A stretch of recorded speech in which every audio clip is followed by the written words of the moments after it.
અત્યારે ગુજરાતના અંદર બે મુદ્દાઓ ખૂબ જ ચર્ચાસ્પદ છે. એક ચાણસ્મા ઝીલિયા ખાતે જે હિંસક બનાવ બન્યો એ, અને બીજો બનાસકાંઠા ઊણ ખાતે જે હિંસક બનાવ બન્યો એ.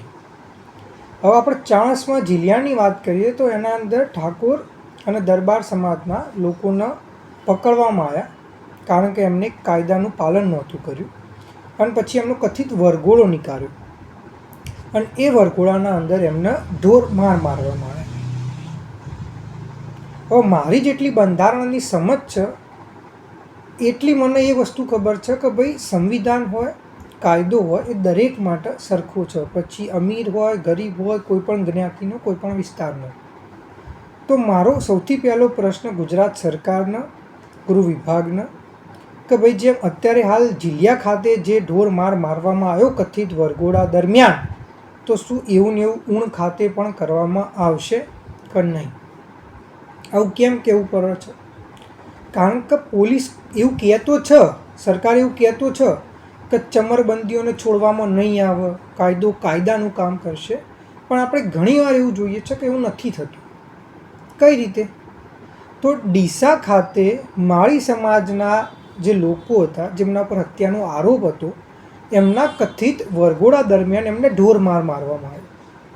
પણ બગદાણાના અંદર જે નવનીતભાઈ બલદાણિયા ઉપર જે હુમલો થયો, કે જેનો લાઈવ વિડીયો બધા જોડે પહોંચ્યો હતો, બધાને ખબર હતી આ લોકોએ જ માર્યા, અને કોળી સમાજ આખો રસ્તા ઉપર આવી ગયો.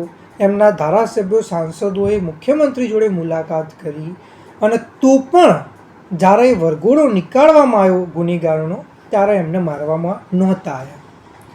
તો હું એ પૂછવા માગું છું કે શું પોલીસ હોય એ પોતાની ઈચ્છા અને પોતાનું મન હશે એ હિસાબે વરઘોડામાં મારશે કે નહીં મારે? પહેલી વસ્તુ તો એ કે જે પણ વ્યક્તિએ ગુનો કર્યો હોય, તમે એ ગુનાના માટે જે સજા થતી હોય તમે એ કરો.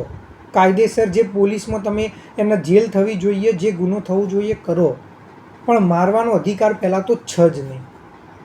અને જો તમને લાગતું હોય કે જો તમે લોકોના અંદર ડર બેસાડવા માટે આવી રીતે કરી રહ્યા છો જેથી બીજા ના કરે, તો કરવું હોય તો બધાને કરો. કોઈ જગ્યા ઉપર તમને લાગશે કે આ ઢીલા પોચા લોકો છે, કંઈ નહીં થાય એટલે તમે મારશો, અને જે વિસ્તારમાં તમને લાગશે કે ભાઈ અહીંયા આગળ મારવામાં મજા નથી તો ત્યાં આગળ નહીં મારો, તો એનો મતલબ કે તમે પોતે પક્ષપાત કરી રહ્યા છો. અને પક્ષપાતથી મને એ વસ્તુ યાદ આવી, આજે પાટણના અંદર હું પોલીસને પૂછવા માગું છું કે તમે તમારા મનથી, તમારા અંતઃકરણથી એક પ્રશ્ન કરો કે તમે જે વ્યક્તિનું ત્યાં આગળ રક્ષણ કરી રહ્યા હતા ઝીલિયામાં, એ વ્યક્તિ શું ખરેખર રક્ષણના લાયક છે? કાયદેસર તો એ પોતે કાયદાનું ઉલ્લંઘન અનેકવાર કરી ચૂકેલાના, એમના ઉપર લોકો અનેકવાર વાત કરી ચૂક્યા છે. તો તમને નથી લાગતું કે જે વ્યક્તિએ પહેલાં કાયદાનું પાલન ના કર્યું, પહેલાં એને સજા થવી જોઈએ? તો આવી પરિસ્થિતિનું સર્જન જ ના થતું. કાયદો દરેક માટે સમાન હોવો જોઈએ, પછી કોઈ પણ વિસ્તારનો હોય, કોઈ પણ જ્ઞાતિનો હોય. અને જો એનું પાલન થશે તો આવા વિડીયો બનાવવાની જરૂર નહીં પડે. પણ જો એનું નહીં થાય તો દરેક સમાજ પોતાના સમાજ જોડે થતા અન્યાય માટે બહાર આવશે, અને એ પરિસ્થિતિનું સર્જન આપણે નથી કરવું. એટલે વિનંતી કરું છું કે દરેક માટે સરખો કાયદો રહે. જય માતાજી.